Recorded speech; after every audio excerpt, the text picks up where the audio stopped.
Cerita bermula di sebuah desa di India pada tahun 1922. Di desa ini terjadi 3 kejadian aneh. Pertama, seorang wanita yang sebelumnya normal dan hidup bahagia dengan suaminya tiba-tiba keluar rumah, memotong tangannya sendiri, lalu kemudian memakannya.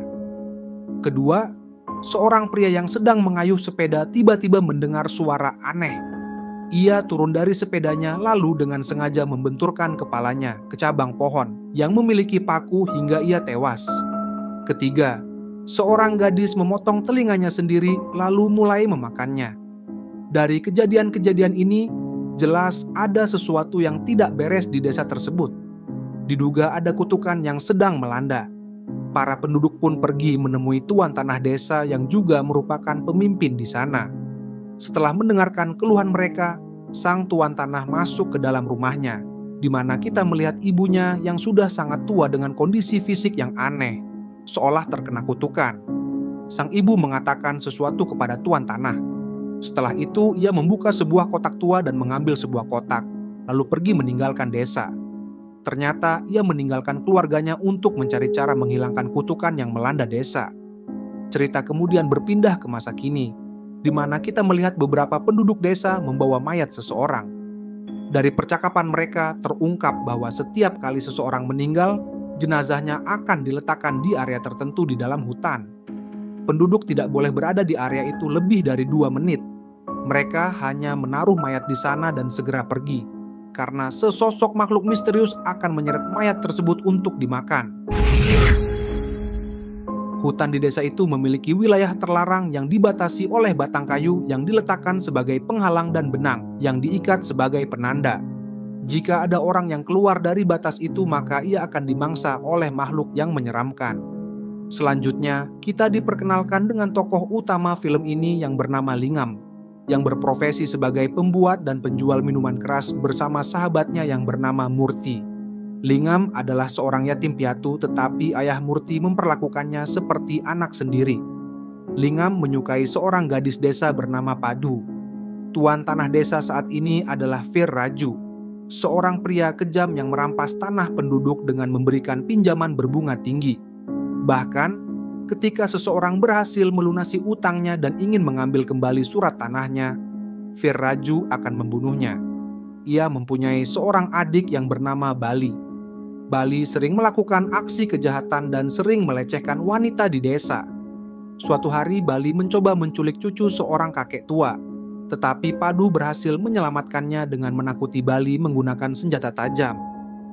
Fir Raju yang kesal dengan Bali menyuruhnya untuk melakukan balas dendam terhadap Padu.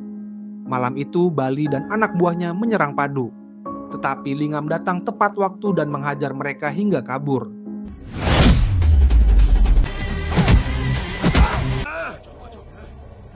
Setelah insiden ini, hubungan Lingam dan Padu semakin dekat, sementara Bali semakin dendam kepada mereka.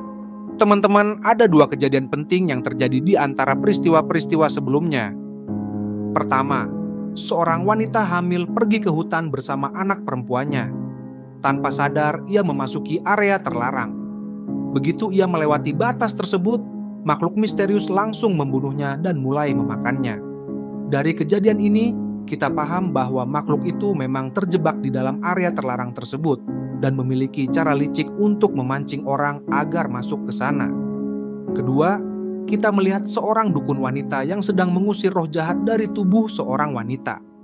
Dari ritual yang ia lakukan, terlihat jelas bahwa dukun ini memiliki kekuatan. Setelah itu, kita kembali ke Lingam yang meminta restu kepada ayah Padu untuk menikahi putrinya. Namun ayah Padu langsung menolak. Alasannya, Lingam adalah pemabuk dan hanya bekerja sebagai penjual minuman keras. Selain itu, ia juga tidak memiliki tanah. Sebenarnya, Lingam punya 1 atau 2 hektar tanah, tetapi tanah itu sudah digadaikan oleh kakeknya kepada tuan tanah, dan hingga kini belum ada yang mampu melunasi utangnya, termasuk Lingam. Lingam pun mengajukan syarat. Jika ia berhasil mendapatkan kembali surat tanahnya dari tuan tanah, maka ayah Padu harus merestui pernikahannya dengan Padu. Ayah Padu menyetujui syarat ini karena yakin Lingam tidak akan pernah bisa mendapatkan surat tanahnya kembali. Namun, Keesokan harinya, Lingam langsung mendatangi kediaman Fer Raju dan dengan tegas meminta kembali surat tanahnya. Menurutnya, jika dihitung dari generasi ke generasi, uang yang sudah dibayarkan keluarganya seharusnya sudah melunasi utang beserta bunganya.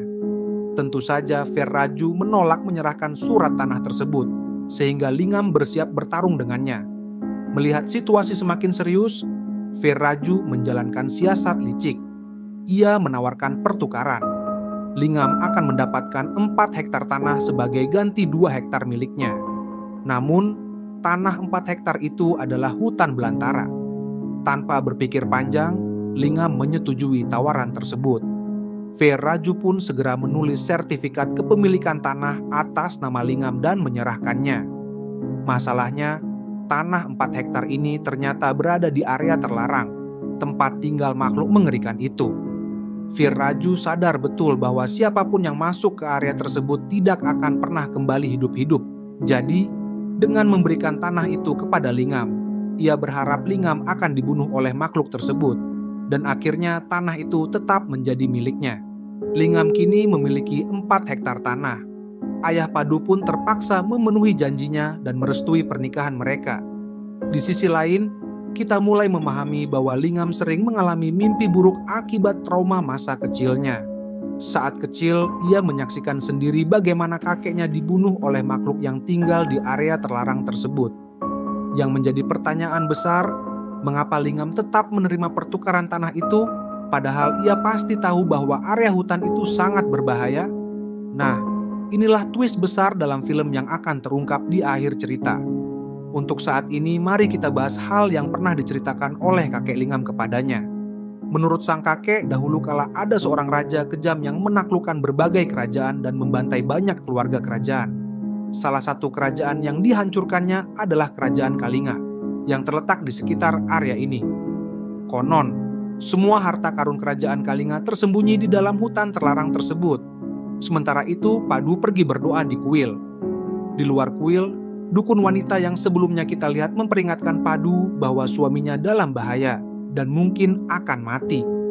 Di sisi lain, Lingam mulai merencanakan perjalanan ke area hutan terlarang bersama Murti. Mereka berniat tinggal di sana selama 3 hingga 4 hari untuk menyelidiki seluruh area 4 hektar tersebut. Keduanya pun berangkat ke sana, melewati batas pohon suci, dan mulai menjelajahi hutan. Yang mengejutkan, makhluk itu tidak langsung menyerang mereka. Malamnya, Lingam dan Murti tidur di atas batu dekat air terjun dan sungai. Keesokan harinya, mereka kembali melanjutkan eksplorasi di dalam hutan. Sementara itu, Fer Raju dan Bali mulai cemas karena sudah 2 hari berlalu, tetapi Lingam belum mati. Biasanya, orang yang memasuki area itu tidak bertahan lebih dari beberapa menit sebelum dibunuh oleh makhluk tersebut. Di desa, karena Lingam berada di dalam hutan, Padu kini sendirian. Bali pun mulai mengganggunya.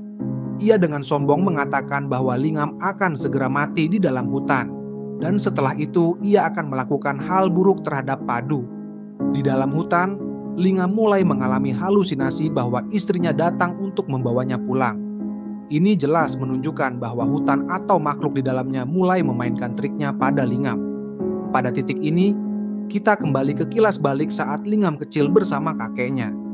Kakeknya pernah mengatakan bahwa keluarganya mewariskan sebuah kotak turun-temurun. Sebelum meninggal, Ibu Lingam meninggalkan kotak ini untuknya.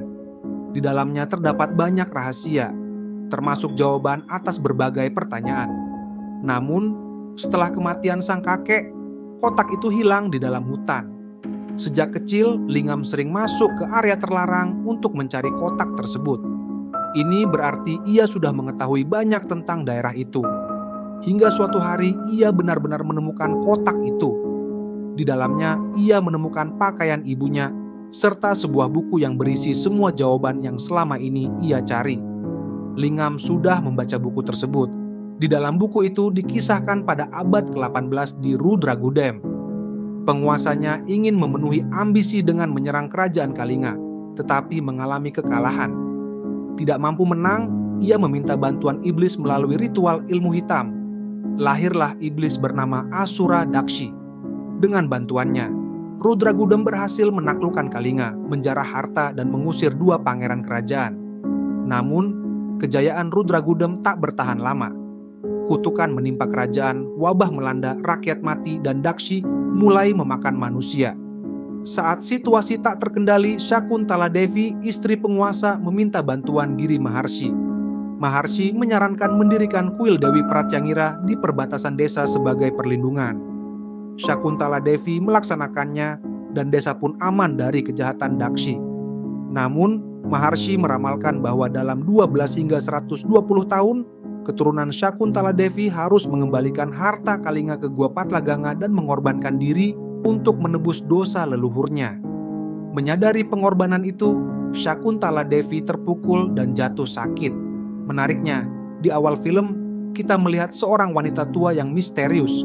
Wanita itu tidak lain adalah Syakuntala Devi sendiri. 3 peristiwa aneh yang terjadi di awal film sebenarnya adalah pertanda bahwa waktu telah tiba.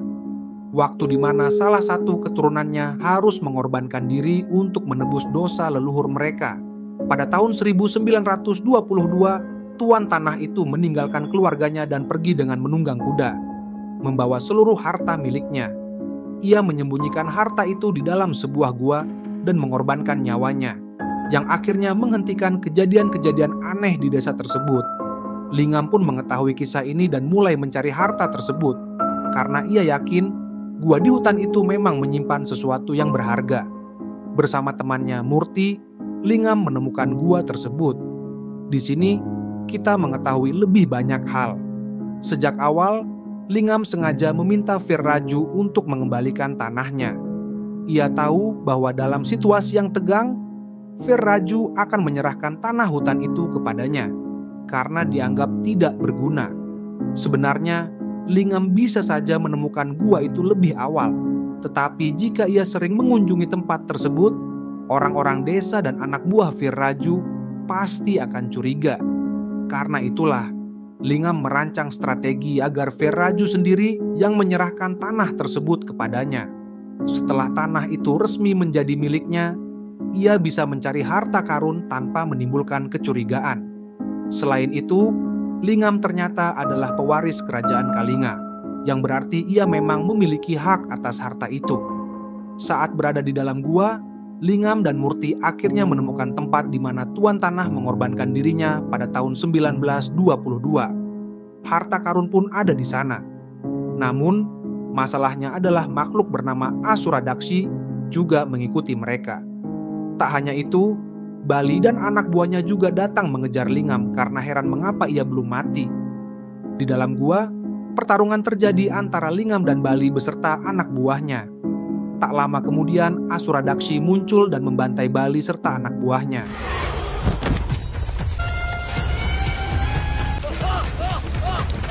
Kini, mata Asura Dakshi tertuju pada Lingam dan Murti. Di sisi lain, seorang dukun terlihat sedang melakukan ritual. Ia dapat melihat apa yang terjadi di dalam gua melalui sebuah daun. Ia kemudian mengambil cangkang ramalan dan melemparkannya ke atas, yang menunjukkan bahwa ia sedang berusaha melindungi Lingam.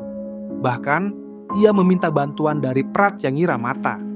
Dikatakan bahwa pewaris Kalinga yang lahir di bawah bintang keberuntungan memiliki amarah yang bisa menjadi senjata untuk menghancurkan Asura Dakshi. Lingam adalah pewaris Kalinga, sehingga ia memiliki kekuatan tersebut.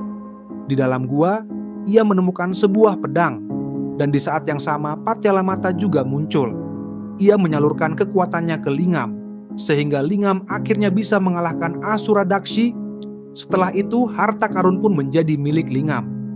Di adegan selanjutnya, Lingam terlihat telah menjadi kaya. Ia duduk di dalam mobil bersama istrinya, Padu, temannya Murti, dan ayahnya. Dan film pun berakhir.